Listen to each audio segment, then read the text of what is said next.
Good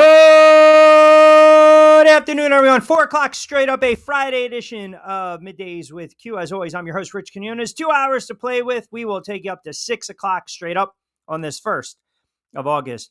2025, we are past the dog days of summer. It cooled down a little bit up and down the East Coast, 95 respectively. And we've got football underway last night.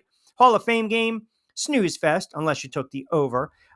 And you got a lot of news going on in the NFL today regarding the Washington Commanders, the Dallas Cowboys, which if you're an Eagles and Giants fan, you kind of just sit back and relax and kind of chuckle and you laugh. But it is indeed a very, very busy Friday edition of Middays with Q. As we like to deem it, it is a what the frig Friday edition. And it's pretty simple. What made you say what the frig in the world of sports or just in life in general this past week? But we always try to focus on what's going on in the world of sports. As always, get social with me at RichQ on Q, IG, TikTok, YouTube channel, rebranded to at RichQ on Q. And we are coming at you on our good friends, TriX57 Facebook page, and as always, TriX57.com. So John Buehler is going to join me in the 5 o'clock hour. As I mentioned, we'll kind of recap everything that went on with baseball and the trades and the winners and the losers. But how about the news of the day on this Friday? And I'm telling you, if you are a fan of the Eagles and you're a fan of the Giants, you're kind of just sitting back and just chuckling right now, because not only do the Washington Commanders have issues with their stud wide receiver, the Dallas Cowboys now have some issues as Micah Parsons goes on social and just says, "Get me the hell out of here." Demands a trade out of Dallas, out of Big D. Here we go. I'm not happy. I'm not content. You're not paying me. All well and good. And then you get Jerry Jones, the owner, who's talking about a potential, not even a handshake agreement, but conversations that you had with a player 3, 4, 5, 6 months ago. And now Jerry Jones, who's the ultimate clown, doesn't want to negotiate or engage with the player's agent. Now, again, that is definitely alienating a player. It's, again, pissing off a player. But now you have Parsons, who goes on X with the "thank you, Dallas." I mean, come on. I'm laughing because I find this on so many levels comical. Like, I understand, standing on the mountaintop and sticking to your convictions. I'm all for that. You should. You really should. If you believe in something like that, then you should sit there and you should just scream at the mountaintop, "This is what I deserve. This is what I've shown you. This is what I've proven. This is what I want." Hey, that's fine, man. That's fine. But you kind of knew with some of these players coming out that ultimately some have leverage, some don't. You look what's going on with Terry McLaurin. Yeah, go correct me, whatever. And he's got no leverage. He doesn't. People think he has leverage, but McLaurin doesn't have any leverage. He just doesn't. He doesn't. Then you've got Micah Parsons. So Micah Parsons comes out and basically says, "I don't want to be here anymore. I want to be traded." Well, here's a couple schools of thought on Micah Parsons and Jerry Jones and the Dallas Cowboys. I understand you're not happy, and I understand you're ticked off because of your contract negotiations. And remember who the Cowboys decided to pay. Prior to, and all those contracts they divvied out, all those contracts they gave out. Now, I will say this. Is Parsons a very good player? Yeah. Is he Lawrence Taylor? No. And in that regard, I believe he's an overrated player. That's number one. I think in a big spot, he's shown you that he's overrated. That's number one. And quite frankly, he's not a leader. He's talented, but he's not a leader. He isn't. And I'm telling you right now, You go around, you keep doing these friggin' podcasts during the season and the off season, and you're getting other players to come on, and you're waxing poetic about what's going on in Philadelphia. You're waxing poetic about Jaden Daniels. You're waxing poetic about, Kansas City. You're just talking up all these other teams. Jerry Jones doesn't want to hear that. He doesn't. Your teammates don't want to hear that when you're basically calling out your teammates on a podcast. It's a horrible, horrible look, but I understand this is the age we're in. I get it. Players do this. Players have their pod. They get a lot of eyeballs. They get a lot of ears. They get a lot of listens. But again, a business standpoint, when you're talking about the NFL and you're talking about making a lot of money and hundreds of millions of dollars, a guy like Jerry Jones and the Dallas Cowboys, they don't want to hear about Micah Parsons going on a pod and basically ripping Diggs or another cornerback for missing that route or slipping or dropping the pick. They don't want to hear that. So you might actually say sometimes you're just not even worth the trouble. Now, again, very good player, but I don't want to hear this Lawrence Taylor kind of nonsense, right? Because again, you can look at some big spots for Micah Parsons and he showed up very small. This guy has been in 4 playoff games. He had one impact in one game, and that was against Tampa Bay. He did nothing. He did nothing a couple years ago when Jordan Love and that defense was going nuts. I'm sorry, that offense was going nuts. On the road, Green Bay came and they waxed the Dallas Cowboys. He didn't even have a stat in that game. So you can sit there and you can give me all the regular season stuff all you want with Parsons. Very good player, but I'm not going to sit here and stick the guy in the Hall of Fame. And I think there's a level of overratedness to Micah Parsons. I really do. Because everyone was talking about this guy being Lawrence Taylor 2.0. There's only one Lawrence Taylor. But I also understand the player side. He wants to get paid. And he hasn't had a conversation or his agent with Jerry Jones. And that is an issue. It's August 1st. Training camp is among us. The preseason is among us. The regular season is right there. It's right there. Now, everyone can, again, sit there and say all they want about, hey, listen, pay the guy. Well, some of the guys coming out, they've already gone taken care of. They've already been paid.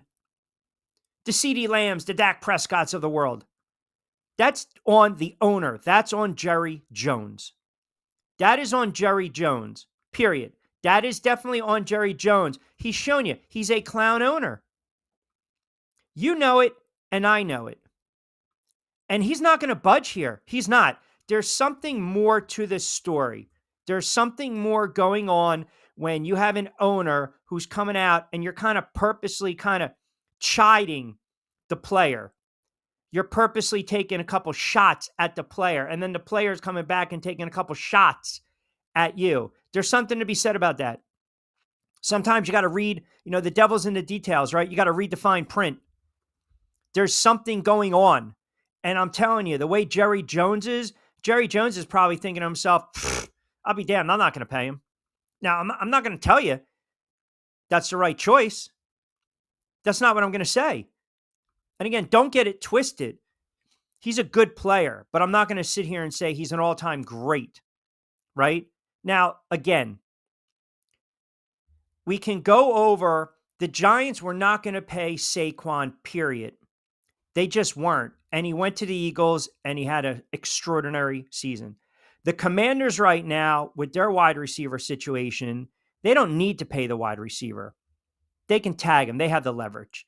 The Cowboys are refusing to pay Parsons, even though they already paid some of their big-time players before. So now Parsons wants out, which is the norm in the NFL. He's looking around and he's basically saying, these guys, you paid these guys, now you got to pay me. Okay, that's fine.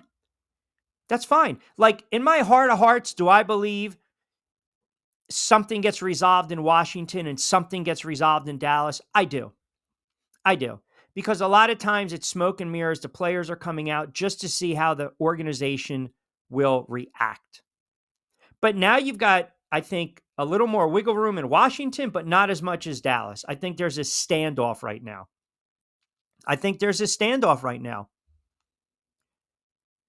Again, very good player, but I'm not going to sit here and say an all-time great, and I think there's a level of him being overrated. I really do. You got to perform in the big spot. You have to. You got to perform in the big spot. I mean, you go back and you look at the last, I don't know, guy didn't do anything. He had 2.5 sacks to close out the season against Washington. They weren't making the playoffs. I mean, we've seen this before with the Dallas Cowboys. We've seen this before. In that game that they gave up 48 points to the Green Bay Packers, this guy had two tackles. That's it. 2. Game wrecker. 2 tackles. Come on. Stop. The last 5 out of 6, 5 out of 7 games, didn't even get a sack. A couple tackles here and there. And oh, by the way, they were giving up 37, 38, 28, 42, 28. Come on, man. Like I said, very good player, but I think there's a level of Micah Parsons where I think it's, burst on the scene. We saw what he was doing as a linebacker. You shouldn't be doing that. Then as a defensive end, you shouldn't be doing that. And all of a sudden, boom, we want to stick him in the Hall of Fame. Doesn't work like that. But I will say this one more time. So there's no getting it twisted, as you guys like to say. I think Washington's going to figure out what they're going to do with their wide receiver. And I think Dallas is actually going to figure out what they're going to do with Parsons. And I think Jerry Jones, I see these situations being resolved. I do. I really do. I do.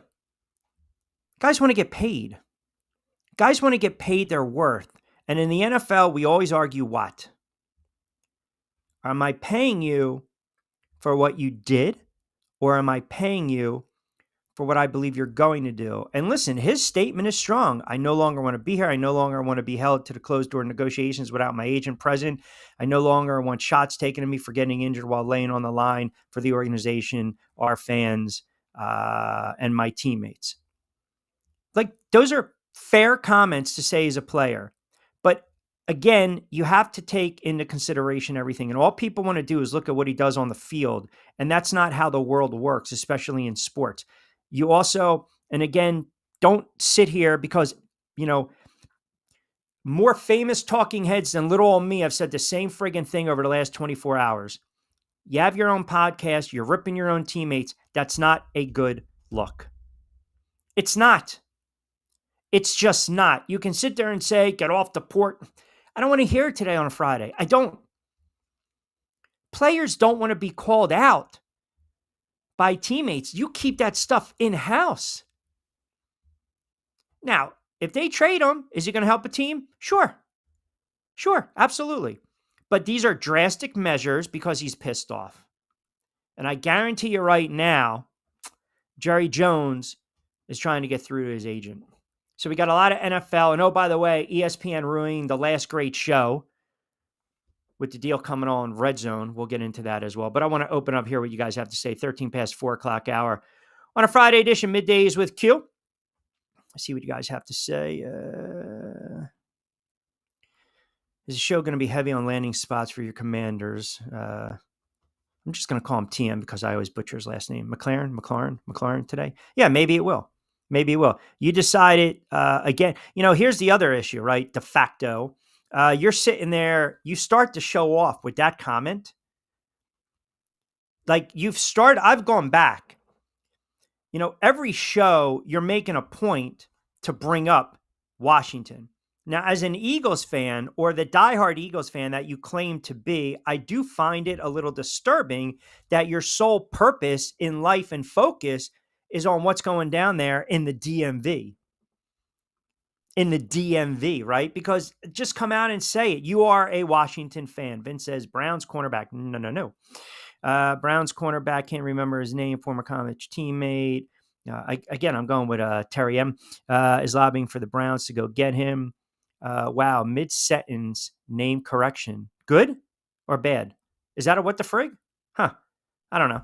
I mean, listen, again, it's not the Death Star's mic. I'll tell you, it's not the Death Star's mic that, some of you guys chiming in, let's be honest. I got to call some of you guys out with some of your soft takes and comments this week. I mean, and de facto, I'm looking right at you, right? Q, I just talked about this. Jerry is playing games with the wrong guy. Parsons is from here, and this has been in the making. He only showed up to not decrease his trade value.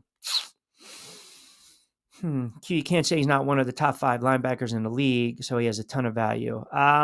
He's got value. He's got value. He's got value. But I also, guys, we've gone through this, right? This is a situation, let's just call it for what it is. He's a very good player, okay? But I also believe you can be very good and still be overrated and overhyped. You can be.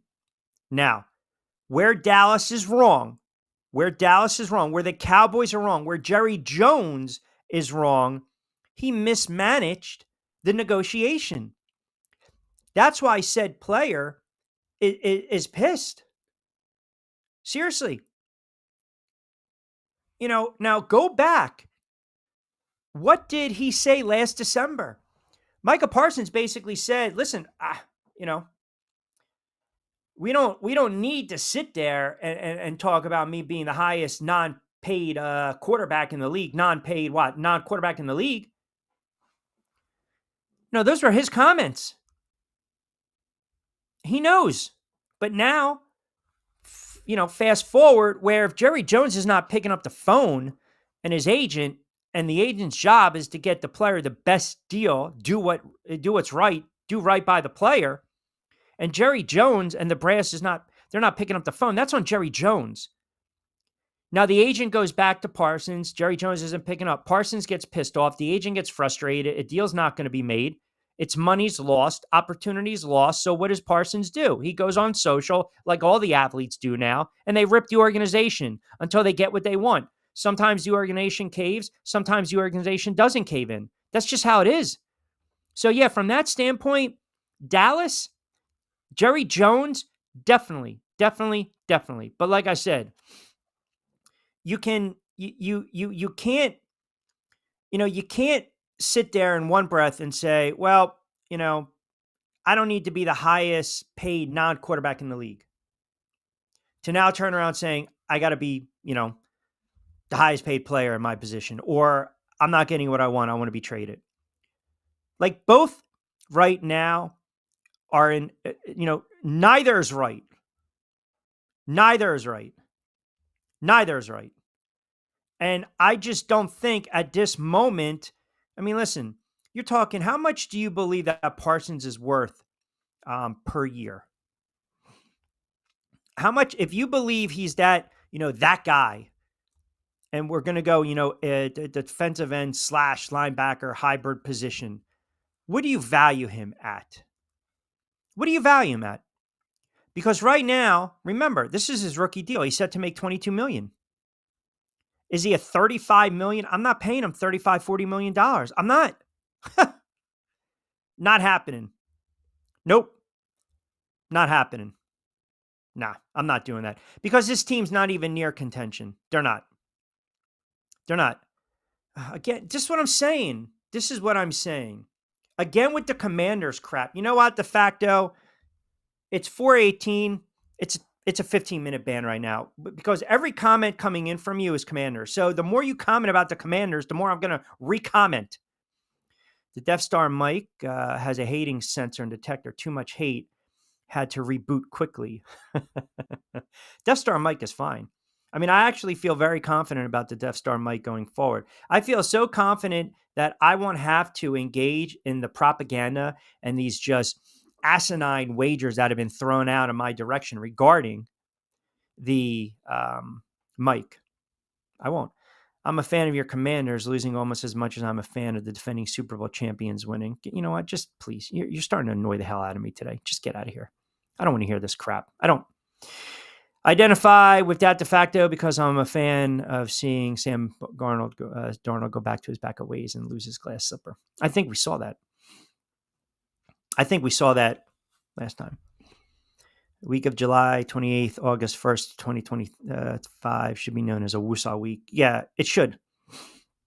No, the mic wasn't faulty. That wasn't the mic. I have my audio levels right here. There's not an issue with the mic. Leave me alone. You can bookmark the friggin' tape. I don't care. If I went like this, then you would say there's an issue with the mic. But There's not an issue with the microphone right now. There's not. So just go away with the nonsense. Leave the Death Star mic alone. Leave the attire alone. Leave the hair alone. Leave the comments alone. This is where we're at. Parsons overrated. Yes, Washington's going to get a deal done. They're not. Dallas is not going to trade Micah Parsons.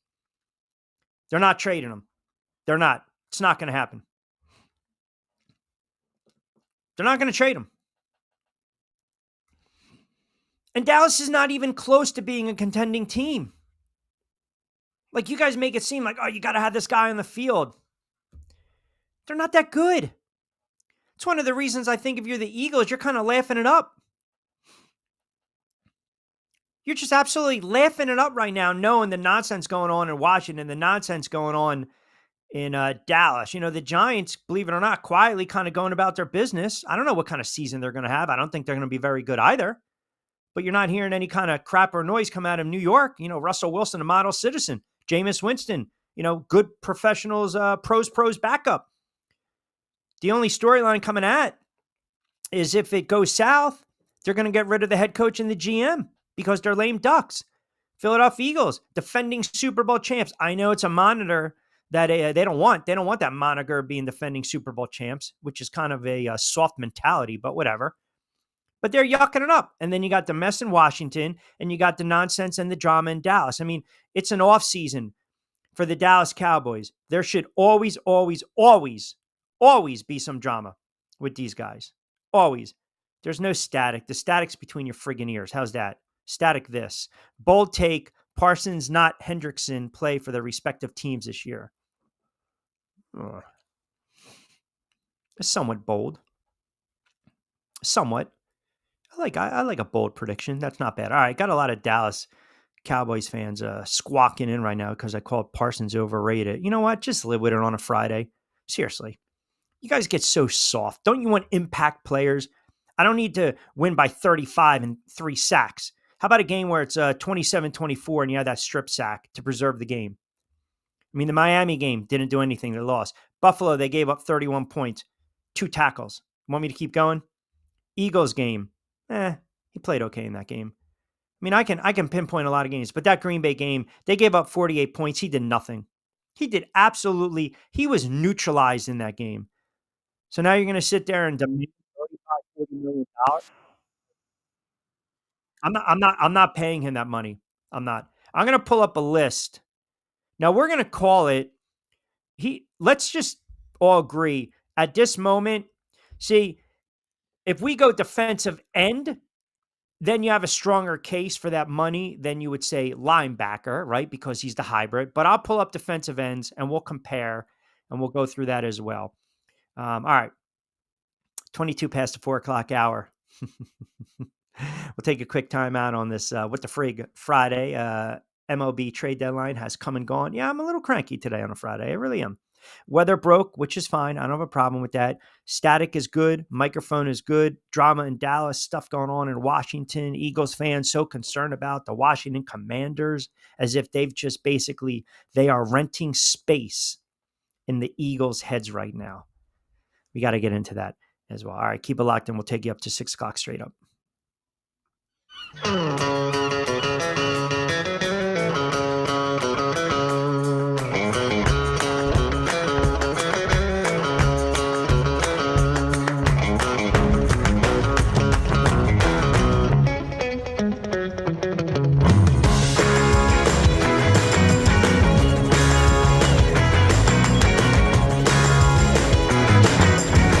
This is what the Down Beach Seafood Fest is all about. It's about community, it's about friends, it's about culture, right? The food culture in Atlantic County is rich.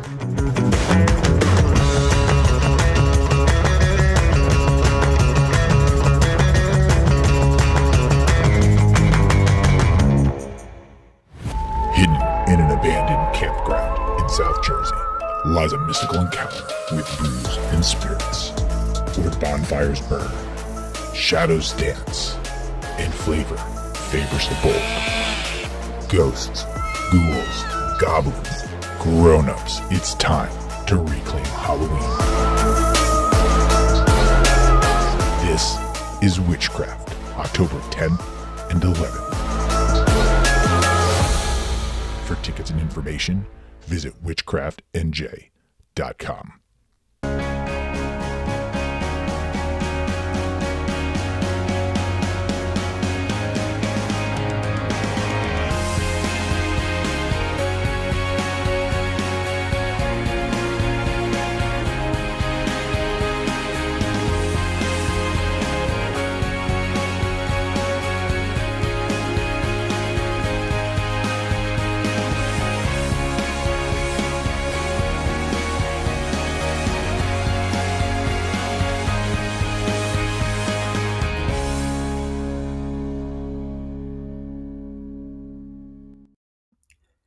All right, 26 past 4 o'clock hour. We'll take up to 6 o'clock. Does Q have a stone in his shoe or something? No. I think you saw the D team this morning taking it out on us. The guy in this Carnival commercial sounds like Mike Tyson the first few seconds. You gear him. I mean, really? Seriously? Come on. Leave the spots alone, will you? Leave my guy Bruce alone. Leave our paid advertisers alone. Leave me alone on this Friday. Chimes in Wilmington. Q, you know I'm a diehard Dallas fan. For you actually say Parsons overrated is absolutely clown talk and jackass talk, as you say. They're going to pay the man because the man's well worth it, and the Cowboys are going to win 12 games this season. Delusional. There we go. Always the delusional Cowboys fan who decides I'm going to chime in and just kind of try to wax poetic. Cowboys are not winning 12 games at all. They're not.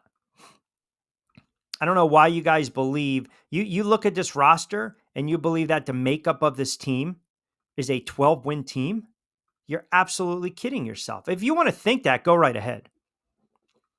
If you want to think that, that's fine. You're a fan. You want to be optimistic, be optimistic. You're not being realistic, though. You're not. You're really not.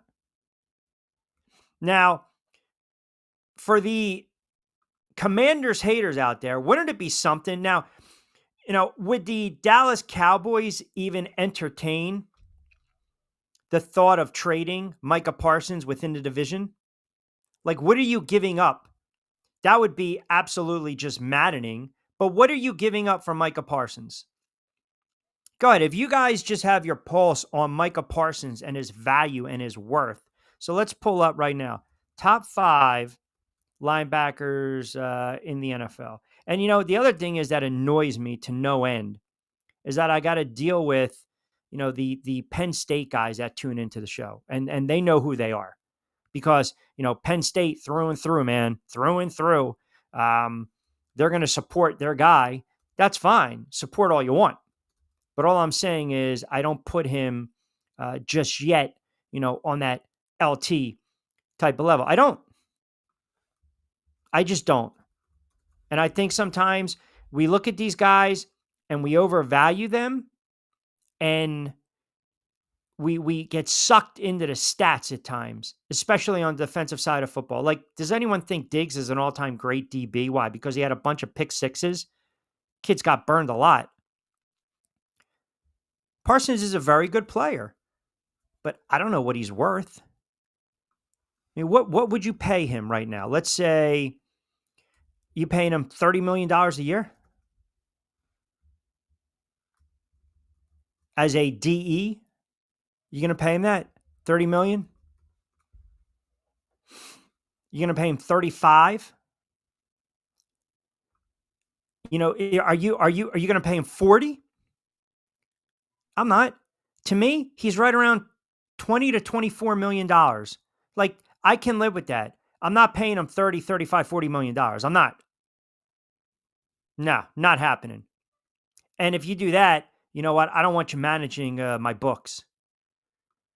Goddard and a third rounder for Parsons. You're not getting Parsons for a third rounder. You're not. You're not. If Parsons and Hendrickson get traded, then you have to allow Man de facto myself log on and close a Football Friday show and give picks. No, it's not happening. No one gives picks on this friggin' show except me. Get out of here with that nonsense. And I don't need de facto marking the tape. I don't need that kind of nonsense either from de facto because he's very close to being on the list. Damon says I would go 10 at 230. So 10 at 230. So you're paying him $23 million a year. 10 years? Psh, no. He's 26. He's 26. He's missed a couple games last year. I'm not paying him 30, 35 million. I'm not doing it. Not. He's younger than TJ Watt. You can't expect him to sign for less. Yeah, but because that's what the market bears, right? That's what the market bears. I mean, who's the better player? Is TJ Watt better than Parsons? I'm just asking. I'm just asking. I mean, look at TJ Watt's career. This guy's got over 100 sacks. He's a stud. But as you alluded to, yeah, he's a little longer in the tooth. He's 30. Parsons is 26. He's got a couple years on him. But again, you're talking Defensive Player of the Year, AP, All-Pro.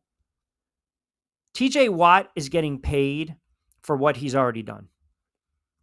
He's getting paid to what he's already done in the NFL. Now that contract, he got $40 million signing bonus, but I can't. I heard Michael Irvin said 10 years, 245. That means Micah Parsons would be 36 years of age at the end of that contract, and they're probably at somewhere along the line he'd probably want to rip it up and get a new one. But I'm not. I thought TJ Watt got paid a lot, but it's not my money. It's not our money. Look, these are very good players, but I also want a game wrecker, and I also want a player that's going to contribute. And I'm telling you, as much as you guys, you don't want to hear it, or you just don't want to admit it, when you have a player that plays for the Dallas Cowboys, whether they're good, great, or potentially legendary, and you have your own podcast, and you go on your podcast and you make certain comments, right? Never a good thing, man.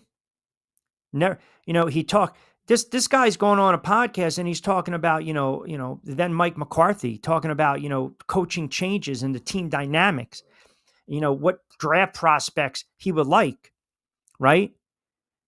I mean, when you have your own podcast and you're taking questions and you're talking about the head coach and you're saying, wow, it's above my pay grade, that's pretty, you're kind of throwing the coach under the bus, right? When they lost to the Philadelphia Eagles, he was talking about, hey, we got to improve, the camaraderie, express confidence, right? We got to turn things around. Talking about the draft. He's actually pissed off when they don't draft who he wants. Like, again, I'm telling you, you have to, you can have comments, but those comments should be kept in-house. That's it. They should be kept in-house, not during the season when everything is fresh and raw and you just lost a game by 27. You didn't have a stat, but yet you're going to come on and you're going to get on, I don't know, a guy like Malik Hooker, or you're going to go on Diggs and you're going to laugh about a drop pick that could have sealed the game in a close game. Like, nobody wants to hear that stuff. I mean, yeah, we want to hear it, but Jerry Jones doesn't want to hear it. Organizations don't want to hear that. Guys within that locker room don't want to hear that. I don't care what you tell me. I don't care what you tell me at this point. Guys don't want to hear that. They don't want to hear their own teammates basically calling them out. That rubs people the wrong way. And maybe if you look at the offseason and some of his recent comments over the last several months, also having the comment that he doesn't need to be paid, the highest paid non-quarterback in the league. Now, all of a sudden, I'm not saying he's reneging on it, but, he's backtracking, walking that back. Doesn't sit well. It just doesn't. And as I alluded to, it's not like the Dallas Cowboys are really going to make any noise this season. They're not. It's a 4-team race in the NFC. It really is. It's a 4-team race. Nick and Wiley chimes in. Q, as an Eagles fan, I absolutely love the drama, but I agree with you. I don't think the Cowboys are going to do much this year. I'm more worried about Washington, contrary to some of your commenters. Washington is going to be a tough out, whether they get a deal done with TM or not, who has no leverage, by the way. Everyone thinks players always have leverage. The players, you have to have leverage. You have to, Well, if he really wants to get traded, the Steelers go out. You got Aaron Rodgers. Go get a wide receiver. Get a complimentary piece right now. No. Now, do you want to read into it that Washington signed Braylon Sanders after these trade requests? Okay. You want to read into it? That's fine. But again, this player doesn't really have leverage. He doesn't. And I like him. I think he's a very good wide receiver. I really do. But the problem is now you've got some GMs that are looking around and they're seeing how business is being conducted. And they're looking and they're saying, well, do we really want that? See, he believes his agent holds the cards. And he doesn't. And that's the problem. So you think it's a little smoke and mirrors. I'm going to come out. I'm going to request a trade. But I don't think that's going to convince Washington's GM, Adam Peters, to make a rash decision or to give in or to cave. I mean, I think it's a reality check,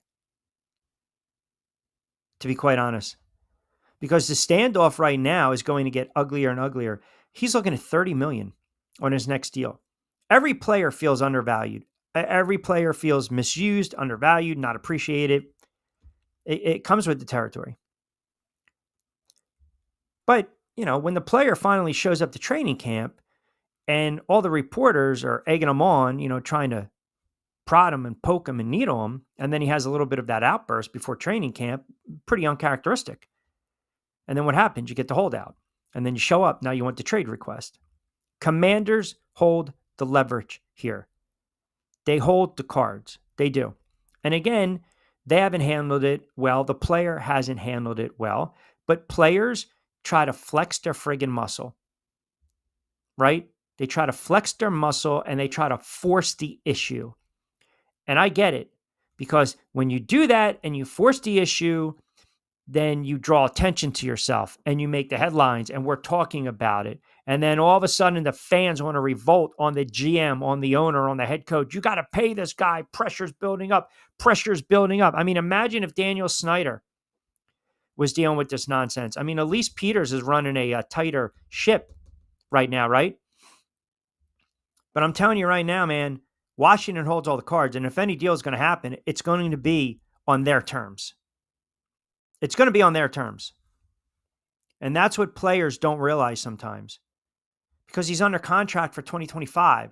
So if I'm Washington, I can turn around. I'll franchise tag you for 2026. Hell, I'll tag you for 2026, even 2027. Guess what? You want to play hardball with me? Now you're going to play year to year. And if extension is going to happen, Terry, it's going to happen when I want it to happen, says Adam Peters. Now, is this player, McLaren and Parsons, are they going to go the Hassan Reddick route? Are they going to go the Le'Veon Bell route? I mean, you got to have a, that kind of fractures. If I'm with one team for a long time and there's a mutual respect there, aside from what's going on at this moment, that kind of, if you almost fracture that, right? It's like the a game of chicken. Your cars are coming down this way. Which one's going to veer off first? We're going to see who's going to make that first move. But I think at this moment, the difference, I think with the Cowboys, they're looking at their owner, or the Cowboy fan base is looking at their owner for not picking up the phone. Well, I should say this. Let me edit this. There's a sentiment of Cowboys fans that will say, you know what? Parsons is overrated. We're not going to pay him. Trade is Heine. Then there's going to be a divide of other Cowboys fans that are coming out today or last night, early this morning. And the ones I know of, this is purely on Jerry Jones. He shouldn't have said what he said, and he's mishandled the situation. Okay, that's one school of thought. Then you look at what's going on in Washington, where they do have a little bit more wiggle room and the leverage. See, Dallas fans, they're going to start to push back at Jerry Jones, say this is why he needs to sell the team. He's never going to do that. This is why we're never going to win with Jerry Jones at the helm, because of this clown stuff, the mismanaged stuff. He doesn't know how to keep his house clean. It's always dirty. In Washington, well, we know what the wide receiver's doing. We know what Terry's doing. He's trying to force their hand a little bit. Different regime, different animal. Peters is not going to fall for it. So we can tag and tag again, and then the wide receiver is going to have to live with it. Like, that's kind of the difference right there. And quite frankly, you're going to start to you'll start to get that pushback. I don't know exactly what they're saying 100% down in DC, but I know some Commanders fans and I know some guys down there in that market. They think a deal is going to get done, but they also understand that it was misplayed by the agent and the player because there's no leverage. And that fan base, I think, is, looking around saying, we got a really good thing here after we drafted Jaden Daniels. We cleaned up the culture. We got rid of the toxicity. We have a really good head coach. We played winning football. Hell, we made it to the NFC Championship game. Let's try to get something done. If we can't get something done, you trade them, next man up. In Dallas, it's just par from the course because this is what the Dallas Cowboys do. This is what the Dallas Cowboys do. And this is what happens when you have a ton of high-priced players on your roster. Their contracts are absurd. Prescott, $60 million. CeeDee Lamb, $34 million. They got the defensive tackle, $20 million. Diggs, $20 million. Steele, $17 million. Ferguson, the tight end, $13 million. I mean, just put that all, throw it in the blender and mix it up, right? So they've got their issues. They've got their issues. Now, I don't ultimately, man, it is ego. It really is. And I just think Jerry Jones, he's made some comments about Parsons. He's taken a couple shots at Parsons. That's not what you want to do. I mean, it's almost when a head coach or a GM is Jerry Jones, he's the only GM, or the owner, I should say. He's the only owner / GM in professional sports that does press conferences, that speaks before, during, after games. No one else does this. He goes on local radio. No one else does this. But that's Jerry, because he's got the ego. He's a billionaire. It's the Dallas Cowboys. It's a star. It's a recognizable franchise, right? But he says things at times. Everything he said is going to be stuck and put and placed under the microscope. So when he's kind of chiding, right, a player, that's not good. That's not good. It's a bad look. It's not, professional. Now, you can also say that, again, what he was saying was accurate. What he was saying, when you're talking about a player that's hurt, there's a bit of validity in there. But it's, he said, she said. Whose side are you going to take? Whose side are you going to take? Obviously, this relationship is deteriorating. By the way, and it also brings me up to something else. I mentioned this, I would say, 2 months ago. And it's apples and oranges, but I did want to bring it up. So the Browns, it's well documented, right? How they have a quarterback issue.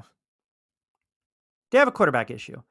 There is a sentiment right now that the Browns themselves are sabotaging their own quarterback room. And I said 2 months ago, I wouldn't be shocked if, they cut Shedeur Sanders. It would not shock me. And I brought it up not because of who they have in their room, but again, when you have a GM basically saying, hey, man, really didn't want the kid. I mean, just, right? I mean, you can't make this up. Jimmy Haslam is the Browns owner. And this just came out like 2 days ago. And everyone wanted to know who made that final call, to draft Shedeur Sanders. So they select Dylan Gabriel in the third round. Then they doubled up on a quarterback, and they selected Sanders at what was it? 142, 143, 145, whatever. So you saw this kid's stock draft stock drop. They got Watson, who's never going to play again. They've got Flacco, and obviously they got, as Angel says, Slim Pickens, Kenny Wilson Pickett.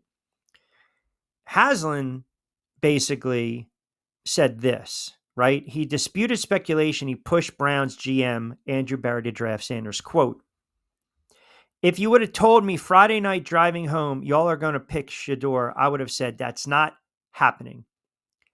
But we had a conversation early that Saturday morning, and then we had a conversation later that day," Haslam said, per Cleveland.com. "I think we had the right people involved in the conversation. And at the end of the day, that's Andrew Berry's call. Andrew made the call to pick Shedeur."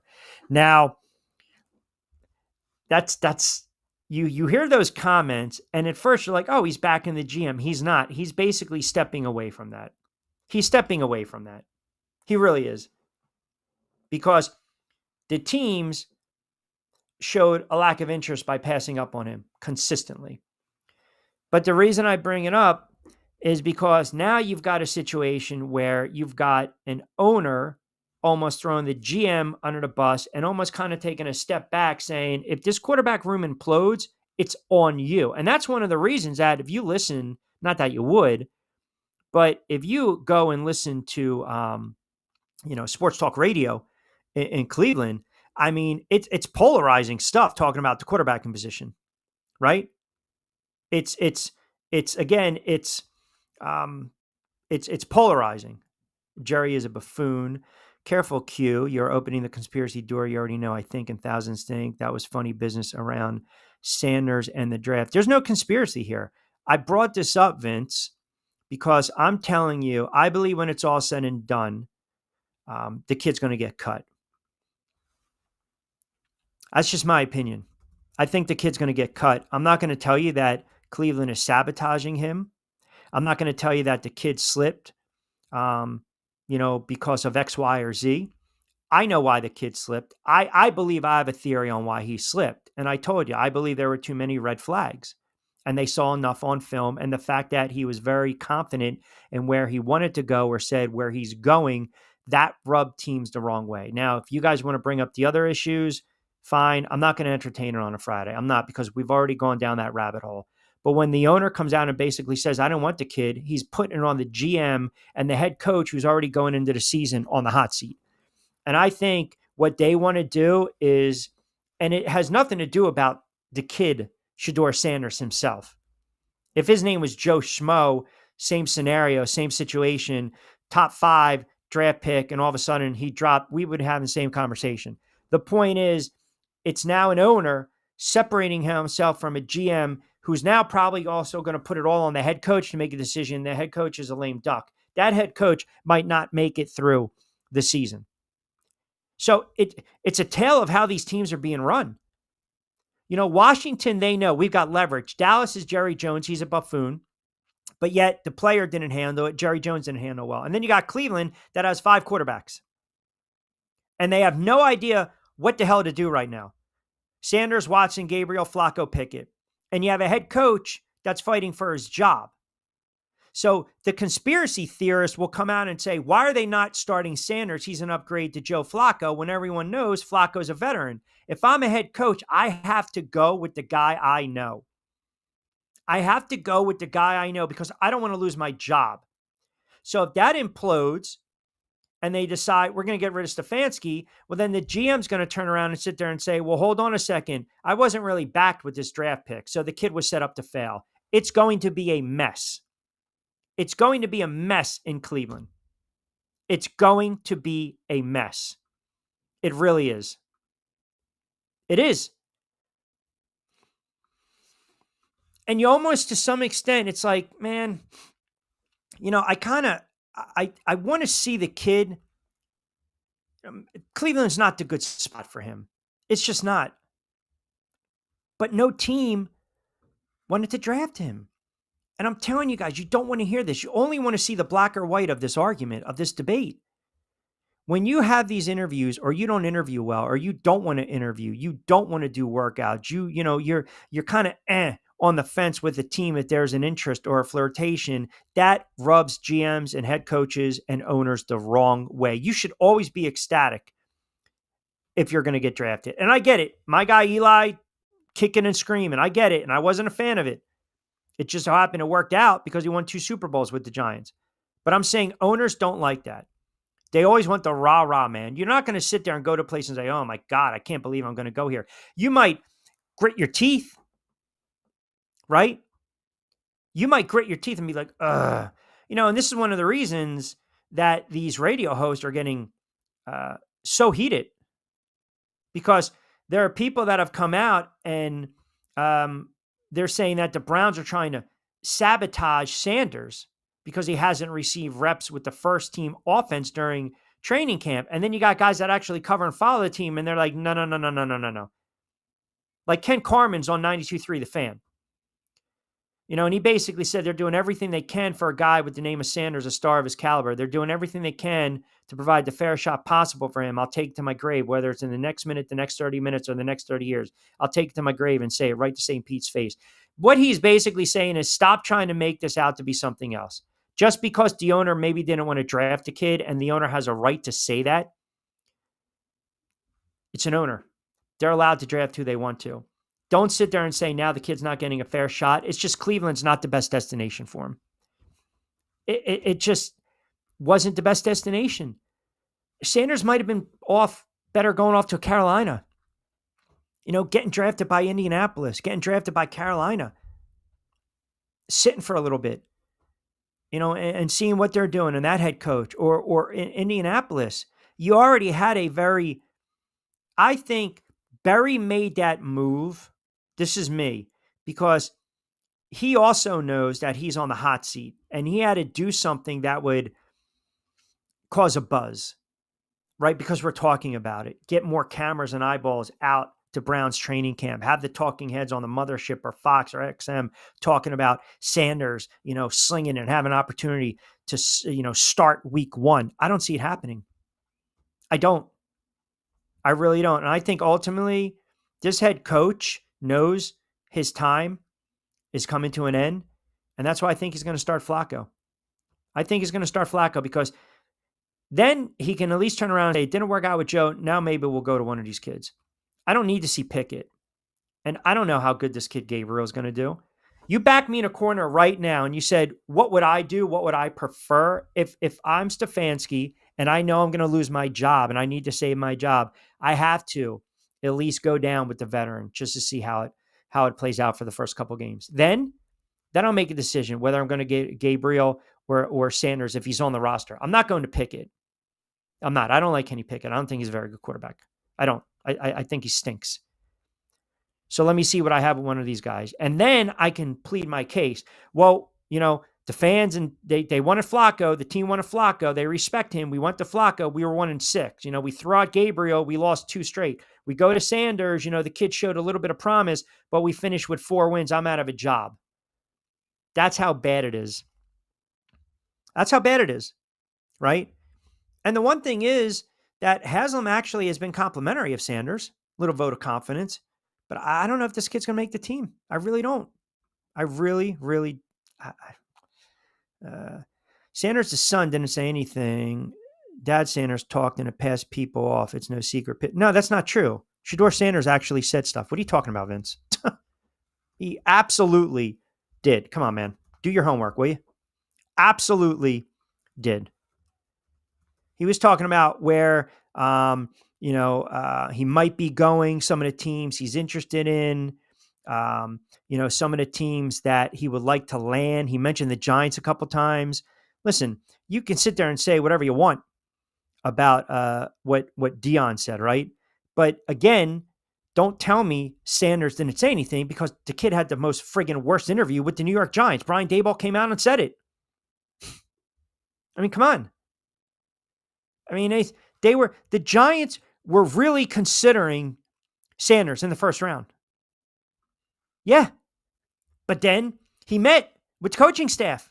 And he just turned off Brian Dable. So you're going to tell me that you were in that meeting? You were in that interview?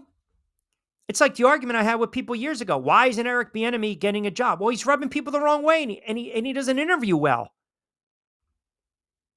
He doesn't interview well. If you rub people the wrong way, you will not get a job. Don't you get it? You go sit there and you interview, and you're sitting there and you're cocky and you're arrogant during the interview process. You think you're going to get a return call for interview number 2? You're not. You're not. So you want to pin it on Dion, but the kid didn't help himself. He didn't. Now, it's unfortunate because this is the situation that he's backed into. And only time is going to tell. Only time is going to tell what's going to go on with Sanders. And I'm telling you right now, I would not be shocked if he got cut. I said it 2 weeks ago, or 2 months ago, and you guys blasted me. Coaches don't want distractions. They don't want drama. They don't want distractions. They don't. They want to come in, they want to do their job, and they want to try to win football games. And the last thing they want is to have a headache, right? They don't want that. They don't. They just don't. Omar chimes in. Q, you actually bring up some very valid points regarding Parsons. I'm not going to sit here and say he's overrated. I'm not going to pay him what they're suggesting he be paid, but let's be honest, you take him off that Dallas defense and we stink. Yeah, no one is disputing that, No one's disputing that. He's made his case. He wants out. Okay, we'll see how it plays out. I mean, you guys think just because a player demands a trade, he's going to get traded? I mean, you think that it's that easy? You know, some players will sit there and they'll do the old-fashioned thing and they'll hold out, and then they start to realize, oh, I'm losing out on money. I got to come back. You know, Le'Veon Bell, basically, that was career suicide. That was career suicide. He came out and he said it. That was career suicide. He got horrible advice. He got absolutely horrible advice from his agent. I mean, it made no sense. It made no sense. You're going to sit out. You're going to forfeit a salary. You're going to forfeit time. And you decide, well, this is why. This is why. Because running backs, well, no player wants to be tagged. So the Steelers tagged him in 2017. They come right back and they tagged him in 2018. But he didn't want to sign that tag. So he didn't attend. So he missed the first regular, season game, 9, 10, 11. And then he got horrible advice because he didn't report until after the deadline, which meant you're ineligible to play. So you miss out on 2018. And they basically said, we're not dealing with this guy anymore. We're not. He's not a team player. We're not dealing with him. He's not a leader. So we're not going to tag him. Go ahead. Free agent. Here you go. It was a horrible mistake. Horrible mistake. Horrible. I don't care, if he got the 52 million to 35 guaranteed. It was not good. Never the same player. Bounced around Kansas City, Baltimore, Tampa Bay. Never the same player. And it cost him. And he's come out and he said it was a major mistake. I got bad advice. I should have went with my gut. I should have showed up and I should have played, in hindsight. But it was a bad holdout, man. I don't think we're going down that route with some of these players. I don't. And Bell even came out a couple years ago and said, look, I regret the decision. I shouldn't have held out. All right, fast approaching 5. Quick timeout. We'll come back on the other side, get to your comments as well. What does Vince have to say? 5 o'clock. Sanders, the son, said only positive things about any team that he was asked about, and do your homework about Sanders to me is crazy. Come on, man. You're wrong. You're flat out wrong, my man. You're wrong. You're wrong. Oh, okay. If you don't want distractions, don't draft the most famous quarterback in the 5th round. How about some accountability for the franchise? See, you're pissed off, and please don't insult me, Sam, a representation of the Shield. You're pissed off because you want me to make this a friggin' black and white issue. You want me to sit here and say that Shedeur Sanders dropped and no one wanted to draft him because he was a black quarterback. Is that what you want me to say? It's the most asinine, clownish thing. I think if you think like that, then there's an issue. There is. He fell because of his arrogance and the red flags, and obviously the scouts saw stuff on tape, a la the opposite of Mel Kiper, who was basically suckling it to teat, cashing the checks from Dion in Colorado. That saw the opposite. Stop. Because the last time I checked, Cam Ward was a black quarterback. Come on. Come on. Hello? I mean, stop. Stop. We're not going to do this, guys. Stop. Stop. I get it. You're a Shador Sanders fan. And when the kid friggin' flames out and gets cut, be the first one to come on the air and man up and say, you know what? You were right. You were right. You were right. Come on. Just stop already. Yeah. You're right. You're right, Vince. You were in those. There were no red flags talking about where he wants to go. Right. Choosing to work out or not to interview. Okay. I gotcha. Or interviewing poorly. Right. Because you sat in there with Joe Shane and Brian Daboll when he interviewed with the Giants. Yeah, that makes sense. I got it. I got it. You're right. You're Mr. CU. You're Colorado. You're the Buffs, man. You got it. You know it. You're tight with the Sanders family. I get it. I get it. You know exactly what's going on in that kid's mind. You know exactly what's going on. Cleveland, again, bad pick. Not the best place for a quarterback to go. So yeah, when you get the owner to come out and say what he says and puts it on the GM, and it's almost like, well, I wouldn't have taken him. It's a bad look. But if the kid got drafted in Indianapolis or Carolina, two places that I think would have been nice fits for him, and if he still fell in the draft, 4th, 5th round, and he's still struggling to get reps, and he's cut by Carolina or Indianapolis, it does not matter to some of you guys out there. You will still come with the same crap, the rationale and justification on why he got cut. And it's old, man. It's absolutely tiresome and lazy. Is it possible that maybe the kid is just not going to be a very good NFL quarterback? Is that possible? Is that possible? Really? Can we just talk about that for a second? The skill level? Maybe he has an opportunity and maybe he lights the world on fire. And if he does that and he wins some games and he solidifies himself with a franchise as a starter, I will be the first to come on the air and say, well done, Shador. Got egg on my face. Good for you. Good for you. You should take the job. You should grab the job. You shouldn't let a Flacco beat you out. You shouldn't let a Pickett beat you out. You're getting the reps. Go out and make the most of your situation. But if it doesn't work out, or he hems and haws, or he's got a bad attitude, and they decide, we don't want this kid around, then what's going to be the excuse for him? What's going to be the excuse? I mean, there are some, and there are a lot of Browns fans. I told you, I did radio in Ohio. I talked to a lot of Browns fans. I know Howie's a big Browns fan. Like, I don't know if Howie would sit there and say, right now, week 1, I want to see this kid start. I know my guy Mike in Columbus. I know my other guy Mike in Cincinnati. My guys in Dayton, in Kettering, at old cold beer and cheeseburgers up there. I'm telling you right now, again, some of them are like, we want to see him start, right? So listen, I don't know. I don't believe this kid's going to go out and light the world on fire. I don't. We took him off first reps to study the playbook more now that his father is on his way to recover. Maybe he will get better. Who knows? Hey, listen, it's just about the narrative that some of you guys want to push. That's all. It's the narrative that you guys want to push. I got guys in Ohio, they want to see this kid start. But I also know some people that want to see him start so he can fall on his face. I'm not wishing that. I'm not. Like, I can't sit there and say, I don't like the kid. Never met the kid, never interviewed the kid, no contact with the kid. But I know as a Giants fan, I trust what was reported. And if the kid didn't interview well, he didn't interview well. You can't hold the coaches and the GM accountable for that. You got to hold the kid accountable for that. Some people don't interview well. Some offensive coordinators and defensive coordinators don't interview well. So I'm not going to hand you the keys to my franchise as a head coach.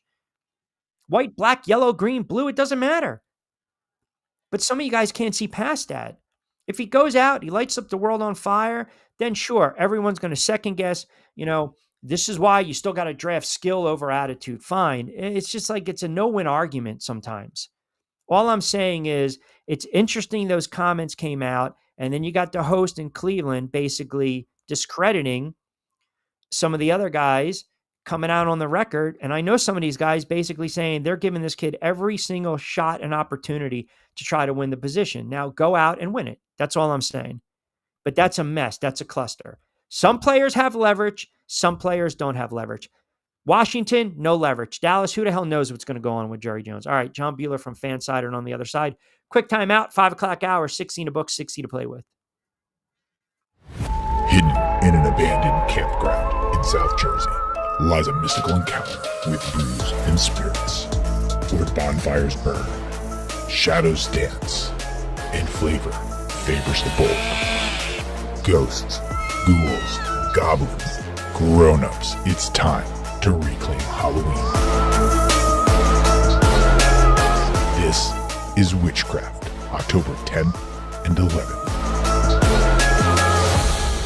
For tickets and information, visit Witchcraft.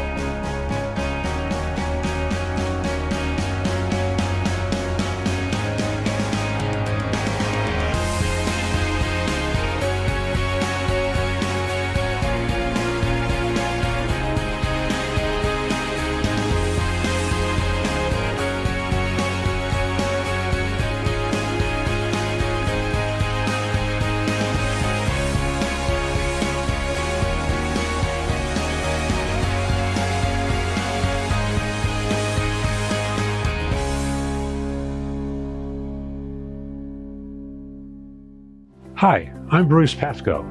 I'm very fortunate. Years ago, I found something that I genuinely like to do, and it's something that helps other people.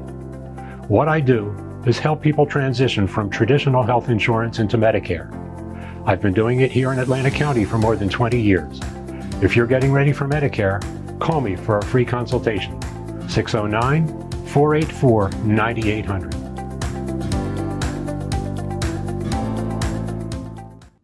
All right, 5 o'clock hour, 16 a book, 60 to play with. We'll rip off some of these comments as well. I love how you guys think Mel Kiper's the end-all, be-all. That guy was salivating over Sanders. He was collecting a check. It was an embarrassment. It was an embarrassment. He was pleading with teams. You know, I know for every Kiper and Yates that have waxed poetic about players, I can easily combat that with some of these other draft gurus that have hit the nail right on the head, and some of them that have been absolutely wrong. So like I said, sometimes it is it's an argument I'm not going to win, but I'm okay with that as we welcome in John Bueller from Fanside, kind enough to join us for a couple of moments on a Friday. How are you, my friend?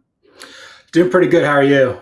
I'm doing well. I was, I know you were in a little Q room before we punched up. We were just talking about some of these players with the leverage and the situation going on in Dallas and then Washington. And then, the talking heads up in Cleveland basically discrediting a lot of people saying, well, hold on a second. This kid's been given an opportunity. Now he's just got to run with it. If he doesn't, then he might not even be on an NFL roster. Let's start with what's going on with Dallas and Micah Parsons. I mean, I think ultimately Jerry Jones misplayed his hand, but I also believe there's a sentiment of me that feels as though with Parsons, because he's doing all the regular season, podcasts, and he's, laughing it up and yucking it up and calling out some of his teammates and, coaches and scheme. I think after a while, owners, GMs, head coaches, they don't like that. Teammates don't like that. Now, I'm not paying him $35 million a year. I think he's somewhat overrated, but he's still a very good player. And I know I've got killed for saying that.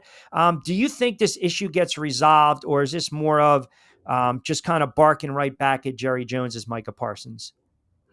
It's unbelievable, isn't it? Like, Parsons should get the extension. He's in the same tier of edge rushers that got one, whether that be Max Crosby with the Raiders, Myles Garrett with the Browns, or TJ Watt with the Steelers. Obviously, with the Bengals with Trey Hendrickson, that's a little more complicated because Mike Brown is cheap in the dictionary. That's what you see there. But I don't think there's anybody out there who has a bigger ego in the world than Jerry Jones. This is all about him. It's so frustrating. Yep. It's optically, it'd be so bad if they let him walk. I know he would probably want to go link up with his former defensive coordinator, Dan Quinn in Washington, but you can't trade him there because No, like I said that too. You can't. no, that's like the last place. Like I would much rather trade him to the Giants, the Eagles, than the Commanders. Oh, that might even be worse. No, the Commanders is optically bad because like you're taking a fringe Super Bowl contender and then basically being like, That's true. okay, now you are one. Yeah. I'm so done with Jerry Jones owning the Cowboys. It's just become a joke. And honestly, Stephen Jones is acting exactly like his dad. It's just I want it to get better, but like, yeah, I understand your point that like he's yucking it up on his podcast and everything like that. But this is a guy that could do stuff that nobody else on the Cowboys can do. You got to pay him. You waited too long. That's why the price has gone up on him. But I'll believe it when I see it when he does get traded or doesn't go back to the Cowboys. Because you got to remember, this is the time of the offseason where the Cowboys love to win. They love to win Sure. the podium and everything like that. It drives me insane. But they also made a habit of paying a lot of players, right? I mean, think about it. Their tackles, their edges, Dak Prescott, CD Lamb, right? I think Diggs, or maybe he's due. I get it. These players want to get paid for what they believe they're worth. Who won it? And some people are kind of comparing, well, look at TJ Watt. Well, that's kind of apples and oranges. Longer career. I know TJ Watt's 30. Parsons is 26. TJ Watt already has that trajectory. He's going into the Hall of Fame. But I can't see, if I'm the Dallas Cowboys, I think Michael Irvin said, give him a 10-year, 250. I'm not giving him a 10-year contract. That's number one. And I don't know. Is he in line? Do you look at him as a $25 million a year player? Probably, but I would say so that like him getting his new contract is different than the other pass rushers I've said. Like those are all guys who had second contracts. He's only in year 5 out of Penn State. Only played 2 years there. Opted out during COVID. But like he's the type of player that the Cowboys always pay. But even more so, like he's great. The Cowboys love paying great money to good players, and that's what gets them in trouble probably more than anything. But I just think optically, like if you don't pay this guy, then why does anybody like want to step up and give their all for the star anymore? So one thing I'll just add, and like I said, I been getting crushed because I said overrated. Very good, but I think he's one-dimensional at times, right? And I'm looking at a game changer. And I look at a player that kind of pouts when things aren't going his way. And then you look at the back half of some of these seasons where the production is dipped and dropped. And yeah, you guys can throw me, well, he's kind of double teamed here. I'm not going to compare him to the all-time greats. I guess the point is both Parsons and the Cowboys are in the wrong here. And Parsons, made his comments months ago. He didn't need to be paid the highest paid non-quarterback in the NFL. He's kind of walking it back. But Jerry Jones also, you do need to placate a little bit and you need to pick up the phone when the agent calls. That's just bad business. And I think the fact that Jerry Jones has kind of been chiding and taking little shots, to me, it might be a situation where, no, I don't want him part of the organization anymore. And he's already basically came out, the kiss of death. He's dead to me. Let's just move him. Well, if that's the case, that's going to be a bottom 10 team in the NFL. Schottenheimer is going to be a 1-year head coach. They try to trade Dak in the offseason, and then you go out there and you just draft a quarterback and start over at that point. Because, like, I think as soon as you show any sign of weakness there with Lamb, with Parsons and Diggs, it just kind of means like this run is shot. Maybe it is. I know you're more down on the Cowboys than I am, but like this is the wrong time of year to be doing this. Yeah. They should have gotten out ahead of this, but we know the Cowboys don't do that. Yeah. Different school of thought in Washington with McLaren, and he's got zero leverage. I know his agent thinks there's leverage. There's no leverage here. Like Adam Peters, you can tag him this year, you can tag him again, then you can let him walk as a free agent. Like I think, the wide receiver, the agent, he's kind of misplaying his hand, but we know this. Like when you're not happy, what do? You try to push back, you say certain things, you draw attention to yourself, and then all of a sudden, now we got to shed the light. We're talking about it. Here we go. We're writing about it. We're blogging about it. We're yucking it up on the mothership or Fox or XM, talking here on the pod about this. Now you've got the attention of the sports world. And now you think because of that, now let me play the fan base against the owner. Now, years ago, you maybe get away with that with Daniel Snyder. But, Peters, to me, is running a tighter ship. I think ultimately, they're going to pay this kid. And I think it would be career suicide if he tried to pull Le'Veon Bell. Yeah, also because he hasn't made big money before. I think he's a former third round pick out of Ohio State, played a really strong high school player out of Indianapolis. Up to this year, he's been nothing but a good soldier in Washington amid so much dysfunction. You've got your best quarterback there since they were like contending for Super Bowls 30 years ago. Uh, the Commanders are watching, like they have optimism here. Like let's not put this flame out just yet. Like there's a chance where maybe you could catch the Eagles in division and maybe win the NFC. I don't know if a Super Bowl's really in the cards right now for the Commanders, but we did see Dan Quinn take the Falcons to one in year two at the helm there in Atlanta back about a decade ago. So it's hard for me to see the Commanders like really achieving all they can if they continue to let like this Terry McLaurin stuff hang over their head. Like this isn't some Brandon Ayuk nonsense from like last year. That was so frustrating. He's not that good. McLaurin, like if McLaurin was a first round pick and not a third round pick, we wouldn't be having this conversation. Yeah, it's a fair point. I mean, look, you want to have arguably your best offensive player. Well, your quarterback's your best offensive player, but you want to have him on the field because they obviously have a very good rapport. And also, too, to your point, when you're talking about contenders, not contenders, Washington made it to the NFC Championship. You know, they're the team I believe that will push a team like the Philadelphia Eagles. So you think that's going to get rectified. All right. A lot of people are asking me again with the stuff going on with the 17 quarterbacks with the Cleveland Browns. So let me ask you this question to start things off. Do you, and if you answered it before, I apologize for repeating it, maybe for the new audience. Do you believe he will make the roster? I certainly hope so. I think that because of his last name, he fell probably 3 rounds further than he should. Like Tyler Shuck was a second round pick. That You guy's. think because of his last name? Mhm. Yes. So you think so? Go ahead. I'm going to give you the floor. The conspiracy. Go ahead. Fire away.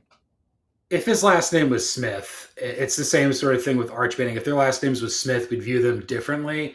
Shador Sanders won at two places that are very hard to win at in Jackson State and Colorado. He got better, four-star recruit out of high school.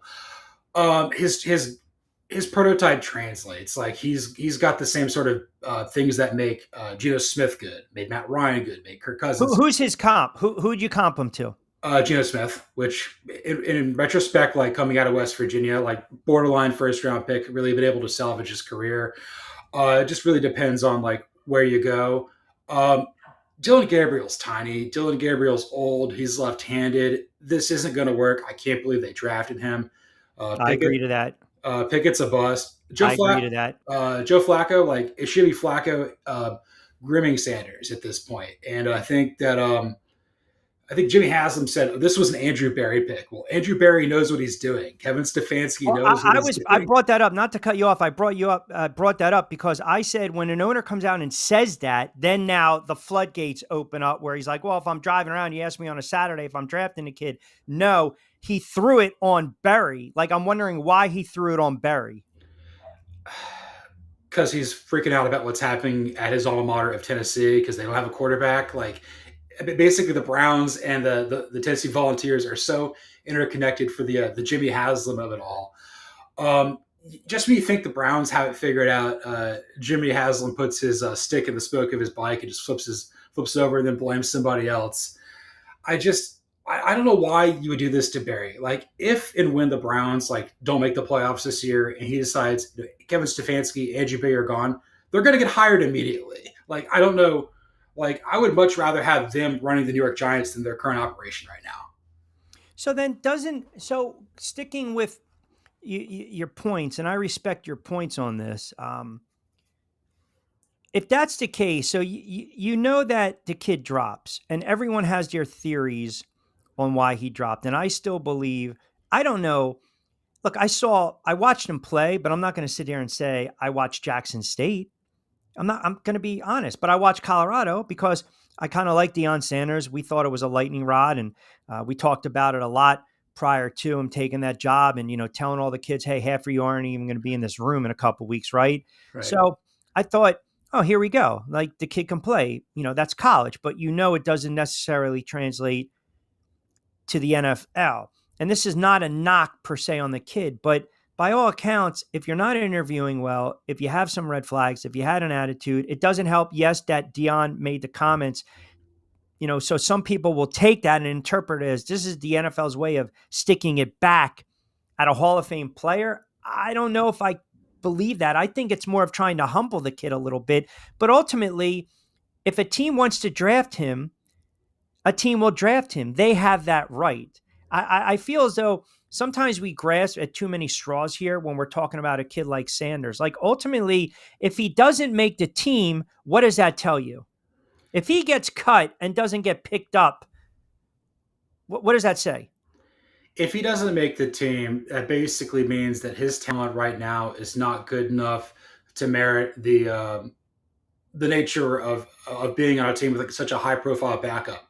This is why Tebow didn't work, among many reasons. This is why Kaepernick didn't work. Like when you've got a backup who's just like constantly in the news cycle you're talking about, and your play doesn't back it up, the NFL teams really can't handle that. They got to be really locked in. They got to block out all the noise. But if the noise is coming in, that doesn't help. And I think like for as much as I love Deion Sanders, my favorite NFL player of all time, absolute legend, just so many good things. Congratulations on doing better with cancer and everything like that. It's just like everybody's afraid, like the owners are afraid, oh, it's going to be daddy ball. And then Coach Papa Prime's going to come in here and say, like, why is my son not starting over this scrub you have at quarterback? But hold on a second. You can say that, and some people have commented that because again, but coaches don't want that distraction. Right. They don't. And the listeners, some of the listeners don't get it. Like, I got enough to deal with. I need to win football games. I need to have a healthy roster. I got to worry about travel and guys getting ready and getting up and watching film and an owner breathing down my back because I'm a dead man walking head coach. The last thing I want is to get a text from someone who said, Dion text me or Joe Smith text me or Arch text me and said, why are you not playing my kid?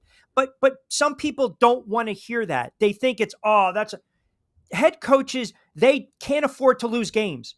Right. If they lose games, they're fired, period. And they're out of a job. And then they lose their livelihood. So I'm kind of glad you mentioned that. And I appreciate, again, the commenters bringing that up. But ultimately, I also believe father, son didn't help each other out. It was like a blessing and a curse. Like you did some cool stuff together, but also like it's just such a media lightning rod that it's even if you're a casual fan of both NFL or college football, like you're gonna watch because it's Coach Prime. Like it's just different. Sure. Like everyone's gonna watch Arch against Ohio State, and then on Monday, if on Saturday, if he stinks it up, we're going to call him a bust come Monday. But if he goes 20 of 28 for 388, we're going to say the kid's next coming of Christ. Or he might say the Big Ten only gets like one team into the playoff. But either way. Right. Either way, yeah. If you were the Browns, who would be your week one starter? Joe Flacco. You got to win right away. Thank you. It's exactly what I said, especially if you're on the hot seat. Yeah, plus he is the guy that was your quarterback down the stretch amid chaos in 23, got you to the postseason. Like the guys in the locker room know he's good. If you get like guys like Myles Garrett or like his endorsement of this guy, like you'll be all right. Yeah, that's another point. That's a really good point that you bring up. I just think it's fun to debate and talk because I think there's this perception like I never want to see someone fall flat on their face. If I don't like a player, I don't like a player, but it's not a personal thing, right? I mean, there are some players that you listen to them speak over the years and you're like, this guy's really a jerk. He's a clown. He's not a good dude, or their actions off the field. I'm curious to see if this kid, say Flacco goes out, he stinks it up. They're 1-3, 1-4. We both believe Pickett, even though he's banged up, no. Gabriel, maybe they do hand the ball. If Sanders makes the team and they hand the ball to Sanders and they say, okay, here you go. We're going to give you 4, 5, 6 games. It doesn't matter. You're not going to win with the masses because someone's going to turn around and say, well, that's not fair. That's a small sample size. And then the others are going to say, well, wait a second. He got his shot. He didn't make the best of it. It's like he's such a polarizing kid. It's almost like Bronny James. Like Bronny James, which I know it's apples and oranges, but when Rich Paul basically comes out and tells teams, don't draft this kid, because if you draft him, we're not going to do business with you. And LeBron orchestrates it. It's a train wreck. We kind of want to see it, But no matter what, we're always looking at this kid and we're trying to look at him as a man, but we can't because we're too busy thinking about who his dad is. And that's the one thing I will say that's kind of unfair to a Bronny James and Shador Sanders. Like, we have to be able to just put it under the microscope and compartmentalize it and say, that's Shador Sanders, the quarterback who happens to be Deion Sanders' son. Totally agree. Yeah. Yeah. All right. Baseball. I'm curious. I put it up on the ticker, the stat. What the hell happened with your Braves the other day? Would they score 8 runs and then give up what, 26? That's so soul crushing for the Reds because they think that they kind of sort of maybe might get like that wild card spot, and then you lose to my cluster of a baseball team when Dylan Lee just completely falls apart. I saw this like on social media. It's like, yeah, they gave up an 8-run lead. It's going to extra. So I'm like, great. It's unbelievable. Can Liberty Media just sell the team, please? Can we get back to a single owner and have accountability? Like, it hasn't been the same franchise since Ted Turner sold it, and I hate it. Hey, listen, there are some teams though, like your Braves. I mean, look what's going on in Baltimore. How about the Twins? I mean, how would you like to now be in that dugout, man? Yeah, that is not even a fire sale. That is like they burned the whole castle and the kingdom down. I mean, they traded everyone. I mean, they signed Carrera to a 3-year, $105 million deal, 2022, right? That told me we're going for it. We're going to be a legit contender. And oh, by the way, now he's back with Houston. I mean, they just sold off players. They stripped that team down. I mean, unbelievable, right? Duran, Castro, Bader, France. I mean, oh my goodness. I think they've got 2 players under contract for next year. One of them is Buxton, who just wakes up and gets hurt. So like, it's brutal. I mean, like the people in Minneapolis are still just really going through it with kind of like their sports. Trying to think of the word is like playoff drought. Obviously, right. The Timberwolves are really good right now too. Twins are awful. I'm really, really down on the Vikings. I don't really follow hockey, but like, this Timberwolves. Yeah, the Timberwolves. That's fun. I mean, all it takes is one team and some extra flexes. That's all you need because like it's very. Did you like the move by the Phillies? You know, they bring in the closer, but you know the Bader. I thought if you look on the surface, that's certainly an upgrade to their outfield. Yeah, I think that they're really trying to catch the Mets. Like it's neck and neck, but I always kind of feel like the Mets are just like a little bit ahead of them. And you're basically trying to go for like positioning here of like, okay, maybe the Brewers or the Dodgers slip up and I get a top 2 seed to avoid, playing a wild card game at home. I don't know. Like, there's kind of been mixed feelings about what's happened in Philadelphia. Like, did they do enough? I feel like other teams were more active out there, but like, again, the Phillies, like they've been progressively worse every year in the postseason since getting to the World Series in 22. They lose the Diamondbacks in 21 in the NLCS. They lose last year to I forgot who they lost last year. Dodgers, Mets, Brewers. Mets. Mets, there you go. If you lose in the wild card round with this core, like you got to blow it up. I think so. I mean, I think this is kind of your last, your last gasp, to be quite honest, because of that core and how much they paid a lot of these players. And I think too, let's be honest, you paid Harper a lot of money, right? And as soon as he leaves Washington turns around and Washington wins the World Series. Like, he was brought in to be that guy to help lead them to not only get to the World Series, but to win it. It's yet to be seen. I think it's going to be 1-2 race there between the Mets and the Phillies. My Yankees have so many issues right now.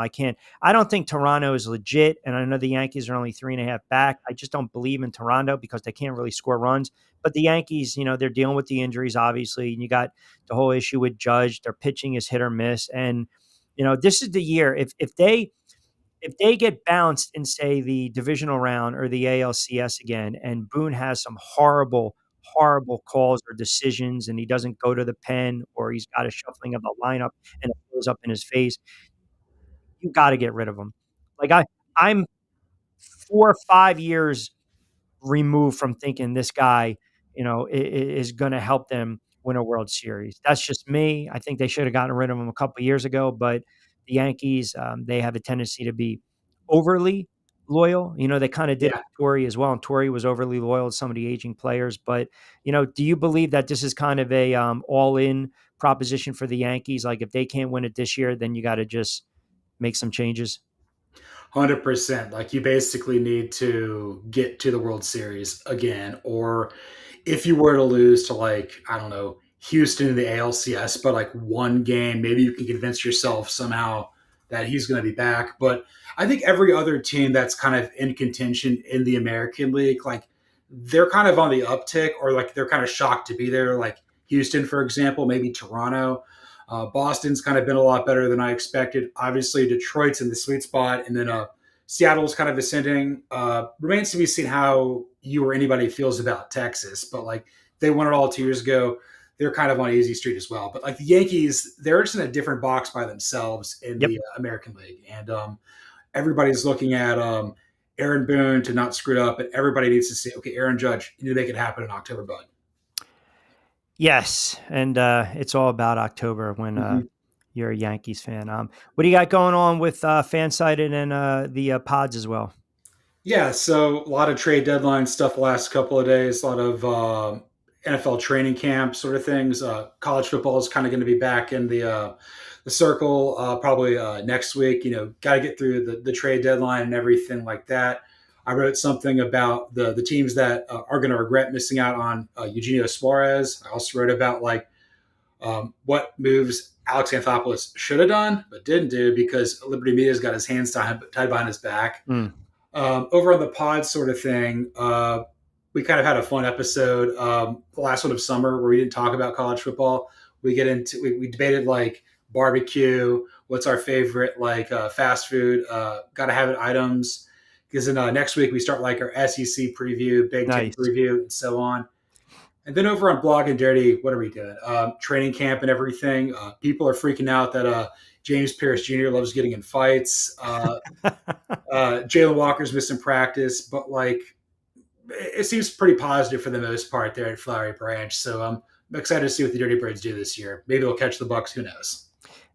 I don't think it's a very strong division, but you No. never know how it plays out. All right, my friend. Yeah, next week we'll start to dive into a little more college football and look ahead to the NFL. But of course, John Bueller does a great job. Give him a follow at Fansided as well. Does all the podcast, kind enough to join me every Friday at 5:05. Appreciate a couple moments, my friend. You have a wonderful week and great insight as always, pal. Awesome. Thank you. You do the same, Rich. All right, you got it. Be well. There you have it. My guy, John Bueller. Give him a follow. As I mentioned, does a great job. Quick timeout. Want to get to some of these comments, and we'll reset the table on the other side.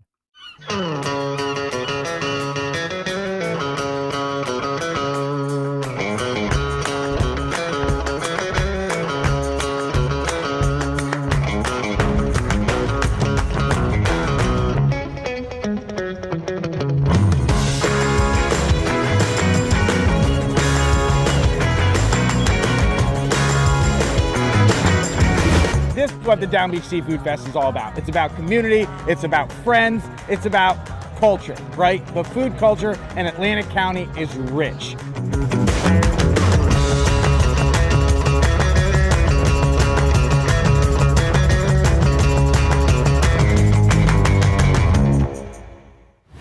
Hidden in an abandoned campground in South Jersey lies a mystical encounter with brews and spirits, where bonfires burn, shadows dance, and flavor favors the bold. Ghosts, ghouls, goblins, grown-ups, it's time to reclaim Halloween. This is Witchcraft, October 10th and 11th. For tickets and information, visit witchcraftnj.com. All right, 5:35. Welcome back. A Friday edition of Middays with Q. Rich Quiñones here. So Ed Warder tweeted this out about an hour ago. Despite his public ridicule of the Cowboys organization and his trade request to the Dallas front office, I'm told Micah Parsons has no intention of leaving training camp and incurring $50,000 in daily fines as mandated by the NFL. Oh man, you cannot make this stuff up. JB chimes in. Q, I know you're very passionate about what you do, and I always enjoy your rants and your opinions. But I'm a Saints fan, and I swear to God, I pray that Sanders is a decent quarterback in comparison to what we drafted. There's not a shot on Tyler Schoen. It's a shot at management, because how on earth can you justify drafting Schoen over the most accurate guy in CFB and no O-line? I know you're not a big Sanders fan, Q, but I would love to see him cut or released and signed by my Saints. Listen, it's a fair. Again, these are all fair questions you guys are asking, right? Nobody knows. Like we want answers, and I think what we try to do, and it's just human nature. The answer that makes us feel, all warm and snuggly, like, because that's what we want to believe. That's what we want to believe, and ultimately, that's not always the case. Now, I can tell you right now, this kid, Tyler Schoen, or however you pronounce his name, he's not better than the Shedeur Sanders. And I think the Saints are going to stink, right? And I know this kid, Gabriel, is not the answer as well. I mean, I'm looking at, some of the stats now. If you want to overvalue, undervalue what goes on in training camp, this kid's 3 of 14, 21%, one pick. He's had a rough day. Some of these guys have rough days, and you can look great in training camp, and you can look great on 7-on-7, 11-on-11. You can look great in the red zone, the opportunities. And again, it's training camp. You want the reps. There was there's a gentleman, Mike in Ohio, that listens in all the time. He's a big time Browns fan. He tweeted at me this link that, there's a sentiment that the Browns drafted Sanders to initially tank his career. And, people basically have just squashed that notion that the team doesn't want the kid. Here's the thing. I don't care if it's a 3rd, 4th, or 5th round draft pick. You're not drafting someone so they can fall on their ass. That's a wasted draft pick. That is a wasted draft pick. NFL teams don't want to waste draft picks. They don't. They don't want to waste draft picks. Michael says baggage with Shedeur along with red flags, reason why he dropped. And to Michael's point, you don't like not Michael, but some of you guys don't like the red flags that we talk about when players drop. And attitude is everything, man. How you present yourself, how you come off, how you shake hands, the grip. Are you making eye contact? Are you laxed? Are you lapsed? Are you just kind of looking disinterested? Man, they check. You got to check the boxes. You got to check the boxes. And if you don't check the boxes, team's going to bypass you. That's just how it is. And if it turns out that you become a great quarterback, that's great. 31 teams missed out. 31 teams made a mistake. Fine. I get it. Parsons' next team odds, by the way, -300 for Dallas, +1,000 for the Eagles, Pats, Chargers +1,500, Jets +2,500. How about San Fran +1,600? Listen, it's hard when you're a team like the Dallas Cowboys. NFL franchises don't want to be drama shows. They don't. They don't. But the business side of sports stinks. It's a cutthroat business with some of these teams. You get hurt, career's over. It's like being a fighter. You're 5-0, you're ascending. You decide I'm going to take that 8-rounder against a journeyman to pad my record, and I get knocked out in the 3rd round, and all of a sudden my promotional team drops me. I'm screwed. It's a dirty, dirty, dirty business. But when you look at the Cowboys, the way they mismanage players or contracts, it's really hard to take them serious as an organization. That's why when some of these Cowboys fans come at me, I'm like, yeah, you can make fun of my Giants. That's fine. And call them a cluster and laugh because they didn't want to re-sign Barkley. And that was the right move. It was the right move. The Giants made the right move. Because if Saquon played 4 games last year, tore up his knee, everyone's saying smart move. But because he ran for 2,000 yards, everyone's saying dumb move. The Giants weren't going to pay him. He went with a great team, a great offensive line. He had a wonderful season. Kudos to Saquon Barkley. But I'll tell you right now, the Giants are more serious about what they're trying to build than the Dallas Cowboys are. Yeah, they brought in 2 veteran quarterbacks, but they also know the percentages. They're playing it long. They know if they can squeeze a little bit out of Russell Wilson, that means Dart gets to sit a little more. If they don't, they believe they're going to get the kid enough reps. He should be ready. If not, you got the backup in Winston. But the Cowboys are a you-know-what show. And it should be about football, but that's not how businesses are done. It's not how businesses in the NFL operate. It's not. And again, I would be talking out of both sides of my mouth if I said it any other way. When you have players that are always in front of the microphone and they're taking shots at their teammates, they're questioning coaches, they're questioning how management is doing things during the season, and you're not winning and you're not performing at a high level, that will bite you in the ass. And Jerry Jones decided enough is enough with this guy. Now, is he worth the money that we talked about? 25, 26, not over 10. Is he a very good defensive player? Yes, but I'm weighing the risk to reward. I'm weighing the risk to reward. You take him off that defense, are they better? No, they're not. But they're also not going anywhere this year. And I think Jerry basically just got fed up. Got fed up. Whether it's the right way to be or not, he misplayed his hand. And Micah Parsons is not doing right by blasting the organization either. And you're never doing right when you're trying to have fun doing a pod or a radio show and you're ripping your teammate it up and you're throwing flowers all over the opposition, you know? And yet, when it's time to give a little credence and a little respect to the guys that are on the battlefield with you, you're making fun of them because they dropped a pick. That doesn't sit well in an NFL locker room. It just doesn't. Whether you want to believe that or not, that's a fact. It just doesn't sit well. I don't know how it's going to end in Washington. I don't know what's going to go on in Dallas. And as I mentioned, who the hell knows what the Browns are thinking? There are some teams that are very lucky they don't have to worry about this drama. You know, the Buffalo Bills have a franchise quarterback. They have a franchise quarterback.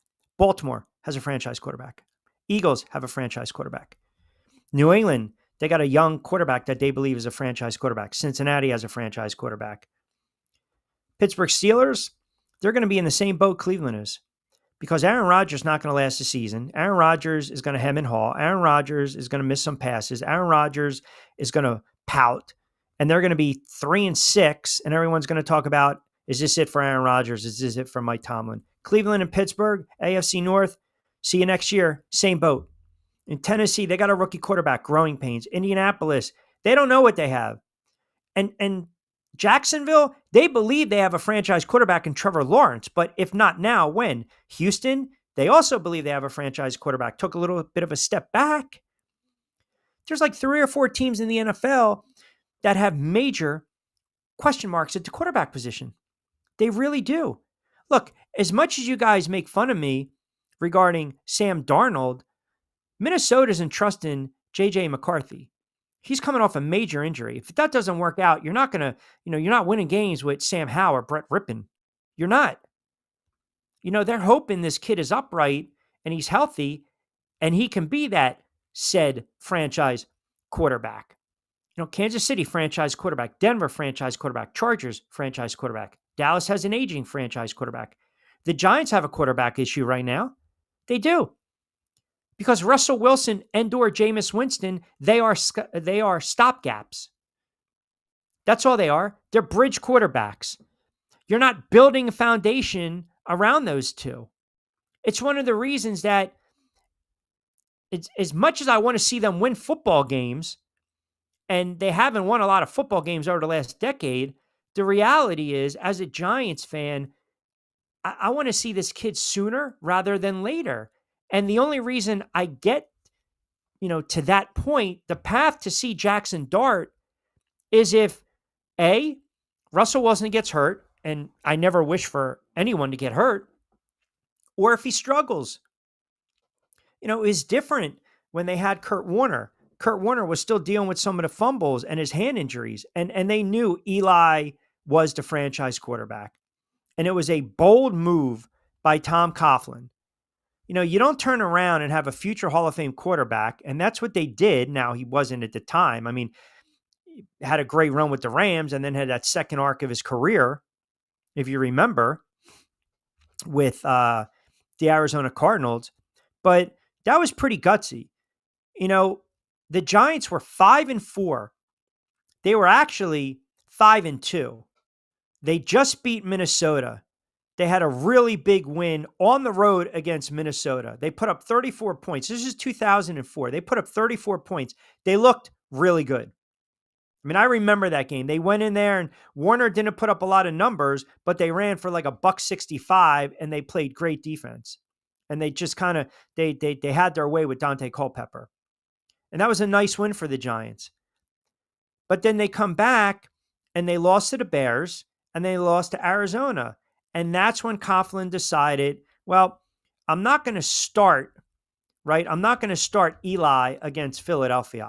That's not going to do that. So they came back and they started him. I believe it was against the Atlanta Falcons. That was his first career start. And the Falcons were a good team. They were like 7-2, 8-2 at the time. And Eli stunk up the joint. He was horrible. He was absolutely horrible. But they stuck with it. They wanted to see what they had, and they had that horrible losing streak. And then if you remember, Sunday Night Football, Tiki takes it in late against the Dallas Cowboys.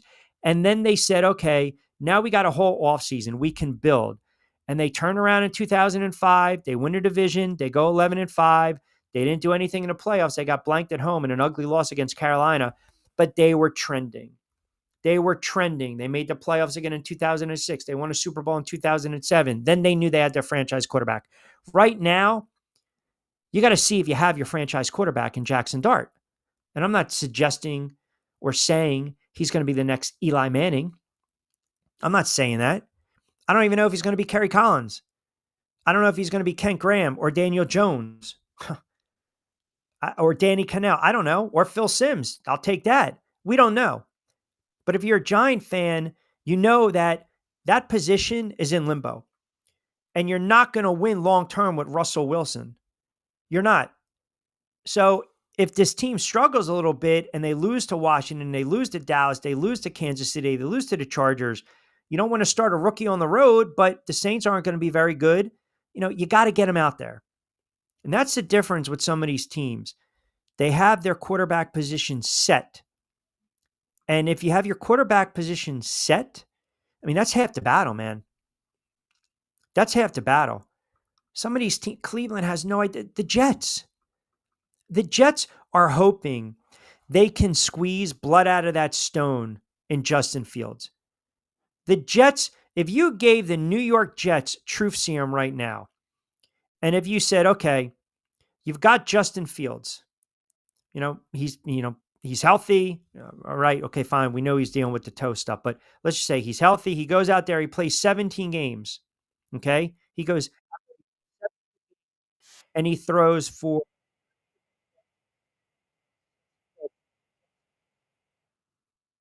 games, right? And maybe they're right in the mix and then they have a little bit of a slide, but they play really hard. The Jets are going to sit there and say, hey, we've got our franchise quarterback. But they need to know. They need to see it first, or they're going to be right back in the drawing board. It's one of the reasons, it's a 2-year contract. Low risk, high reward. But the Giants, the Browns, Pittsburgh, some of these teams are they're in flux. The Saints. I mean, if there was a spot for Sanders, it almost made sense. It would have been New Orleans. I mean, Spencer Rattler, Tyler Schoen, they're going to be bad. You're going to write home with those guys? No way. That team, that franchise, I mean, they've got issues. They have no stability at the quarterback position. And as I said, there's 10 teams in the NFL that really know what they have in a quarterback. And those teams that I mentioned, Cleveland, the Jets, the Giants, the Saints, the Colts, they have no idea what the hell they have. They don't. They really don't. Then you got teams that are taking shots with retreads.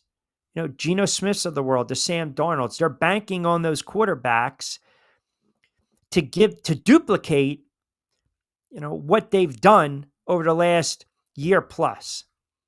And that's when you're dealing with a journeyman quarterback, that's scary sometimes.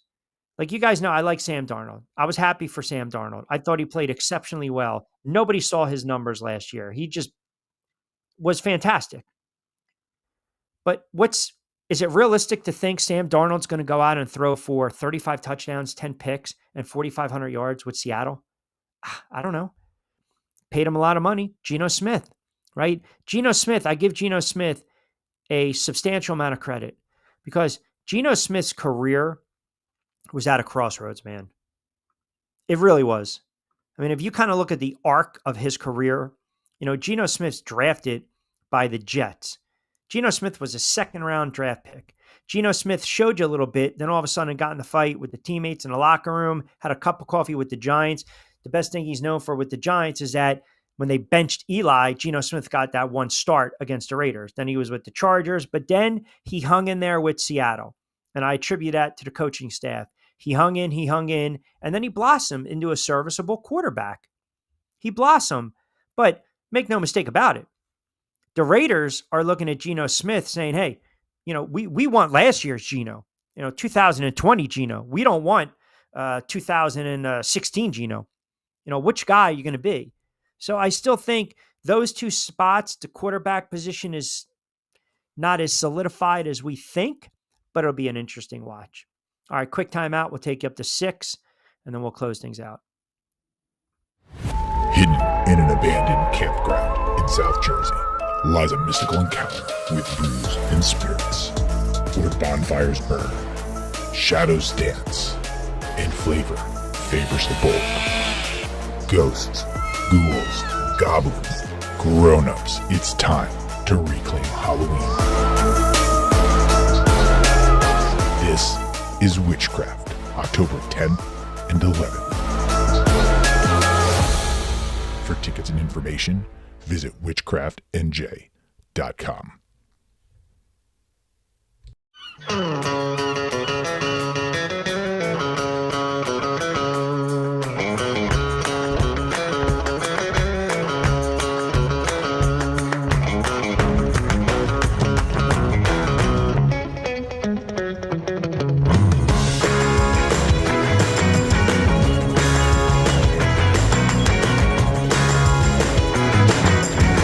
This is what the Down Beach Seafood Fest is all about. It's about community, it's about friends, it's about culture, right? The food culture in Atlantic County is rich.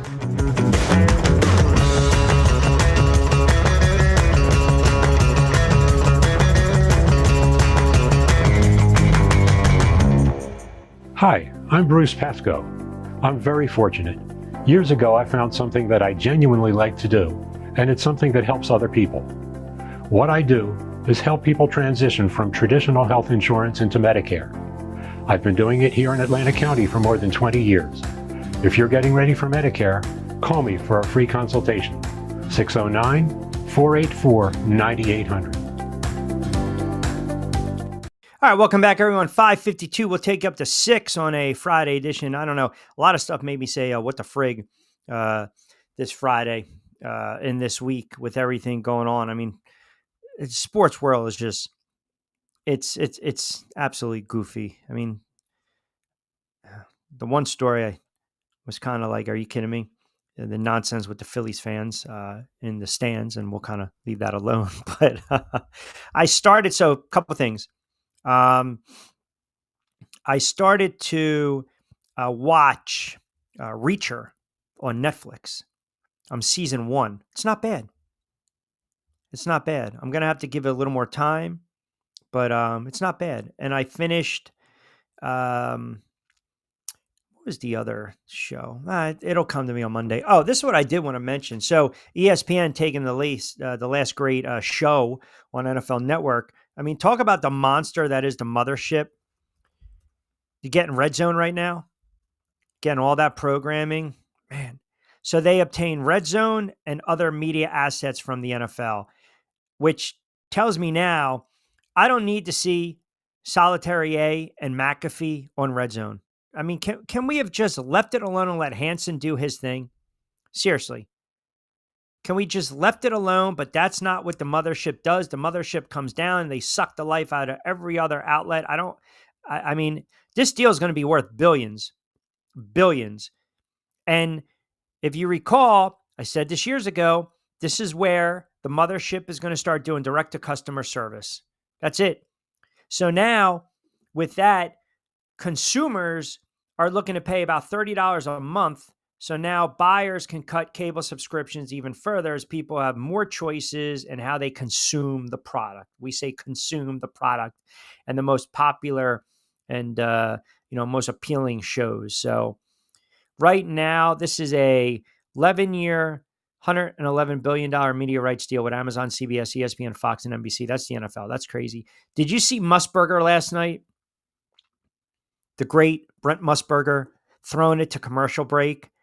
And he mentioned, Hall of Fame game, 2 contenders, the Lions, the Chargers, get a look at the rosters. And then as he's closing it out, he goes, and oh, by the way, the Lions are a 1-point favorite.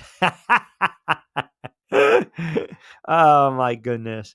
Unbelievable. Kevin C. chimes in, Q, no mention of Stroman being released. Yeah, I mean, that's a surprise move. It is. I mean, they didn't land a pitcher, but they decided that's it. I think they're going to eat $5 million plus left on his contract. All right, tomorrow and Sunday, I'll be on the call for the Louisiana Spice. They play Atlanta, Mississippi. That's WABA, Women's American Basketball Association. Also, we're dropping 2 new shows. Part of the channel itself, Tropical Pets Ahora, which is going to be sports betting in the Caribbean. We also have Caribbean Deportes Talk, which is going to highlight some athletes from the islands. That'll be dropping later tonight and tomorrow. All the Back Your Play audio is now up on Spotify, Amazon, and also Apple Podcasts. So just search Back Your Play. And then, as I mentioned, right now we have an event Tuesday. We have a remote. So no show Tuesday, but we'll remind you on a Man Up Monday for that. We'll go through everything that happened over the weekend, baseball, a lot more NFL. We are going to add in a couple different segments. And as I mentioned, we have some announcements as far as time-wise, show going forward. So definitely keep us locked in. Give me a follow on all social media accounts. Very, very easy to do. At Rich Q on X, on IG, the YouTube channel as well, and then TikTok, Rich Q on the mic. And we appreciate our guy, John Bueller, joining us from Fansided. Does a great job with all of his college football, his Atlanta Falcons, his Georgia Bulldogs stuff. So give him a follow as well. Next week, as I mentioned, we'll be back in the saddle on Monday. Lloyd will probably join us Monday and then back again on Thursday. Costco, Jonathan Marshall during his weekly spot. Steve Gardner back on baseball. We're going to push that since we'll be on the road on Tuesday. We'll rip through everything that transpired during the MLB trade deadline, winners, losers. We'll look at the last month or two of the baseball season, see how those odds have kind of fluctuated when we're talking NL, AL, Cy Young, MVP race. We'll go through the schedules as well, get Steve's thoughts on the Mets, the Yanks, and the Phillies that we typically do, his O's as well, and some of these teams really selling off. Also, we're going to start doing a little off-season NBA talk. We're going to start to look at some future lines, and we've already got some of the lines right now for the NFL Week 1. So I've already started to do a little homework. Opening lines Thursday night, September 4th. Eagles already laying 7.5 against the Cowboys. Be interesting to see if that line moves a little bit as we creep closer and say Parsons is not available or the Dallas Cowboys traded him. We'll see how that line potentially moves. We'll monitor what's going on in Washington and, of course, Cleveland, and always keep you guys up to speed. So, as I mentioned, got to start wrapping up. Excellent stuff. Always appreciate the opinions from you guys. Great eyeballs today on the YouTube channel, on X, on Facebook Live from our good friends over at TriX57, TriX57.com. Give them a follow, like, comment, subscribe to their YouTube channel. Also follow them on Facebook Live. They're doing a very good job capturing local news and weather and sports down the Jersey Shore as well. So with that being said, We'll wrap it up. No plays on this Friday. Back in the saddle on Monday. No show on Tuesday. Full shows Wednesday, Thursday, Friday. And definitely check out Back Your Play, powered by our good friends over at Frost Roasted Coffee with the BYP20 code for 20% off your first purchase. That's on Apple, Spotify, Amazon, Buzzsprout, Podchaser. I put the link in the YouTube channel as well. All the divisions that we broke down in the NFL are up there. All the conferences we broke down, Big 10, Big 12, SEC, ACC with Costco. That audio is all locked and loaded. It's all up there. So I want you guys to definitely give a listen, comment, like, subscribe. That's all you guys need to do. Moving the bunker to a secure location in K-May County next week. Not sure I get you the YouTube there. Don't worry. We'll figure it out de facto. There's always a way, my friend. There's always a way. All right. You guys have a good Sports Friday. Appreciate everyone keeping us tuned in. Friday edition Middays with Q. As always, I'm Rich Quiñones. Be safe, be sound. Have a wonderful sports weekend. And as always, hasta luego.